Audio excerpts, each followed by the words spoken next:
Behind closed doors, Song Joong-ki finally tells his side of the divorce story. What if everything you thought you knew was only half the truth?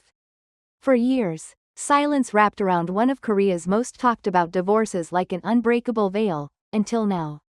Song Joong-ki, the man at the center of the storm, has finally broken his silence.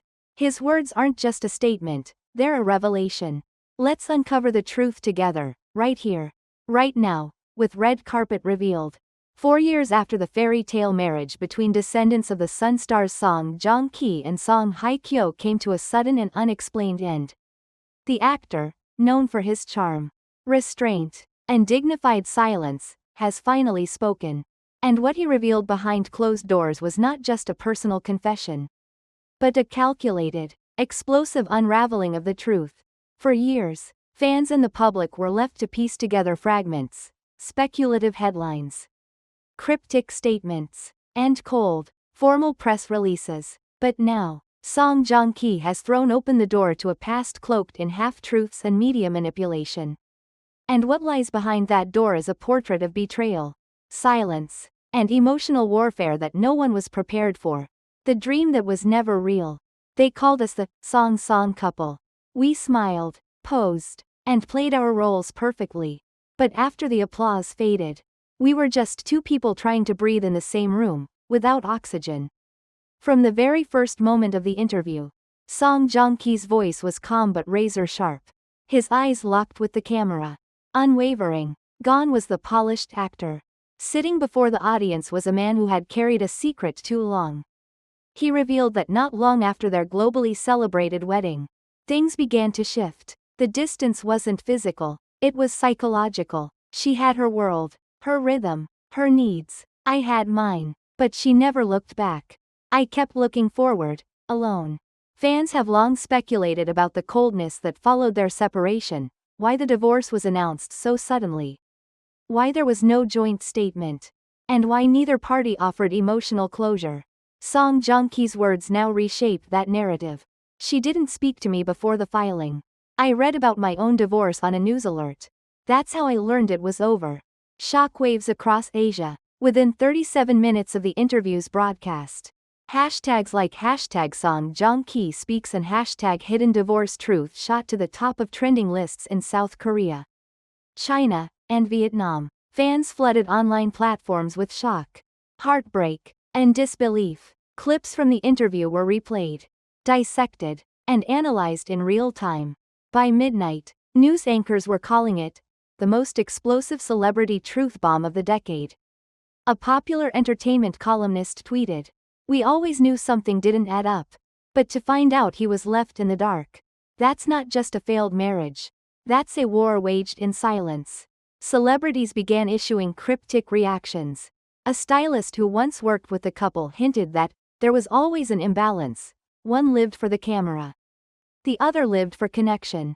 Another actor, requesting anonymity, claimed the divorce wasn't just emotional, it was strategic. Even entertainment agencies were caught off guard. Brands that had previously aligned with both stars swiftly removed promotional content. A luxury skincare brand that featured Song Hye-kyo quietly disabled comments on all her posts. An agency executive admitted privately, "We're reviewing everything." Public sympathy can shift like a tide, and this tide is violent. The layer beneath the scandal. But this isn't just about betrayal or blindsiding. Song Joong-ki's revelations touch something deeper: the dehumanization of public figures and the brutal machinery of image-making.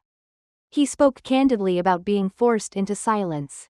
"They told me to keep quiet, that it would protect the brand, the legacy, the image, but every silence was a lie I had to swallow." He revealed sleepless nights, depression, a period of self-imposed exile from the media, not because he was guilty, but because he was grieving something invisible. "The world thought I moved on too fast. But no one asked what I was running from." He also hinted, delicately, deliberately, at manipulation from external forces. There were people behind the curtain, shaping the story, choosing the villain, and I let them, because I thought love meant letting go, not fighting back. The aftershocks are still being felt. Legal experts have suggested that Song Joong-ki's disclosure could open doors to retroactive image defamation suits, not necessarily against individuals, but against media corporations that knowingly twisted timelines and rumors. Meanwhile, calls have intensified for Song Hye-kyo, or her agency, to respond. But as of now, silence remains her shield. Some fans have turned against her. Others remain steadfast. But one thing is undeniable. This isn't just a breakup anymore. It's a reckoning. Why didn't he speak up when the media spiraled? Why didn't he clarify, defend, or even grieve publicly? And now that he finally has, why does it feel like an act of rebellion? The righteous man he played. It's almost poetic. In nearly every role that catapulted Song Joong-ki to superstardom, he chose characters who walked a razor's edge between morality and vengeance. But no matter how complex, his characters always chose to confront the truth head-on. Captain Yu Si-jin risked his life to protect civilians, obeying a moral code even above military orders. Vincenzo became a mafia consigliere who took down corrupt elites in South Korea by turning their own system against them. In Reborn Rich, he played a man wrongfully killed, reborn to take back the power and dignity stolen from him. These weren't just popular dramas, they were cathartic for audiences who longed to see justice served in a world full of gray. And Song Joong-ki, with his expressive eyes and tightly restrained emotion, embodied that craving for truth. But when his own world collapsed in 2019, he didn't deliver the cinematic fight fans expected. He disappeared behind press statements. He refused to point fingers. He let the silence speak. The psychology of a silenced man. When someone chooses not to speak, it's easy to mistake it for weakness. But silence is rarely that simple. In many cases, it's a response to trauma, to betrayal, to the unbearable realization that you've lost not just love, but control over your own narrative.